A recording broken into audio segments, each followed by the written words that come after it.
Welcome to the Scary Stories channel, where the hair on the back of your neck will stand up and your heart will race with fear. Get ready to be transported to a world of terror and suspense, where anything can happen and nothing is as it seems. So sit back, turn off the lights, and let us take you on a journey to the dark and unknown. And don't forget to subscribe to never miss a single spine-chilling story.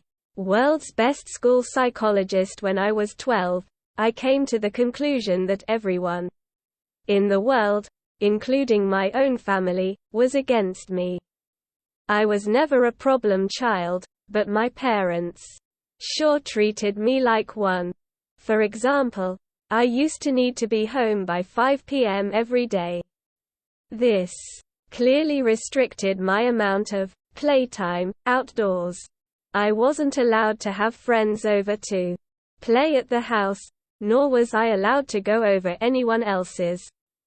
I had to finish homework directly after I came home from school, no matter how long it took. My parents refused to buy me video games and forced me to read books and then write a book report on them to prove I actually read it.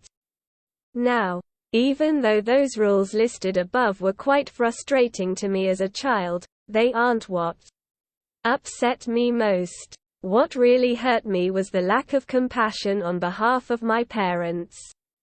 My mother was a bitter woman who always made me feel guilty about accidents or mistakes I've made. My father only knew one emotion: frustration.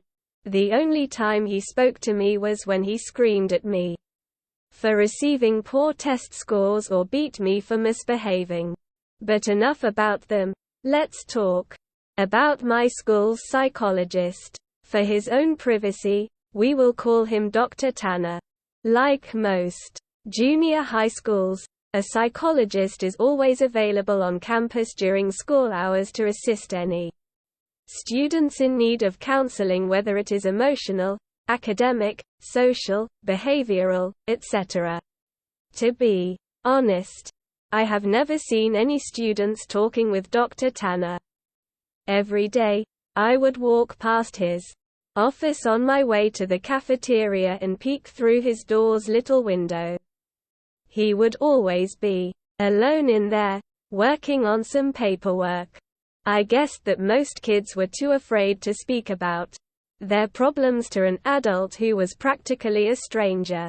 For this reason, it took me 3 weeks to muster enough courage to go into his office.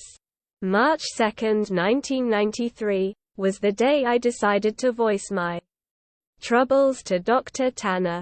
During lunch break, I stood in front of his office door and knocked. Through the window, I could see him raise his head, smile, and motion for me to come in. I did. He greeted me by introducing himself and asking for my name. Dr. Tanner was a very soft-spoken man who seemed to radiate kindness. In less than 30 minutes, I rambled to Dr. Tanner about how mean my parents were to me and how they didn't care about me at all. After a while, my voice began to quiver and I stopped speaking. The psychologist listened patiently to my whole spiel, arms folded and head nodding. I half expected him to begin talking about how everything I had just said was untrue and that my parents loved me dearly and blah blah blah. But he didn't. Dr. Tanner leaned towards me with a grin on his face and said, "You know, I'm the best school psychologist in the world. I promise we will fix this." I rolled my eyes. "Okay. But how?" I asked. "I have my ways," he replied. "I'm a man of my word. I promise that within just 1 month, the relationship between you and your parents will change for the better. Forever." After a brief pause, he continued, "Although, I do need you to make me a promise. You have to promise me that you'll come back to my office after school tomorrow." And that you won't tell anyone that we had this conversation today. It'll be our little secret. I promised. **** The following day, I returned to Dr. Tanner after school. It was around 4 p.m. when I entered his office. After a warm welcome, he asked me to have a seat in front of his desk once again. Upon sitting down, I watched Dr. Tanner close the blinds of the door's tiny window. There, he smiled. Now we have all the privacy we need. We began to talk about my likes and interests, my favorite subjects in school, my least favorite teachers, and things of the like. About an hour into the conversation, Dr. Tanner offered me a soft drink. I gladly took the offer, considering my parents never allowed me to drink soda. Dr. Tanner reached over to his mini fridge and fidgeted around before setting down 2 open cans of soda on the desk. Afterwards, we continued to talk about what was going on in my life, but it wasn't long before I passed out from whatever drugs Dr. Tanner placed in my drink.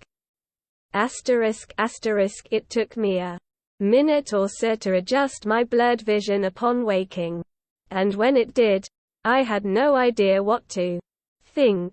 I was handcuffed to a bed and my mouth was sealed with duct tape. I immediately began to panic, squirming and tugging at the cuffs, but gave up soon after. My eyes widened in disbelief. After looking around the room, there were posters of superheroes pinned up along the walls and photographs of famous athletes on shelves. In the middle of the room was an old television and Super Nintendo, various game cartridges stacked alongside it. I didn't know what to think. Here I am in a room filled with items most kids would die to play with. I would have probably cried from joy hadn't I been handcuffed to a bed frame. My stomach sank once again as the door opened and Dr. Tanner walked inside. He sat down on the edge of the bed. "Now listen," he said. "Remember that I'm here to help you and I would never hurt you, okay?" Dr. Tanner gently removed the tape from my mouth and then the cuffs from my hands. My first instinct was to begin crying, but something about Dr. Tanner made me feel safe. He smiled at me. "You're going to be staying here for a while," he continued, "and during this time, you're allowed to play with any toys in this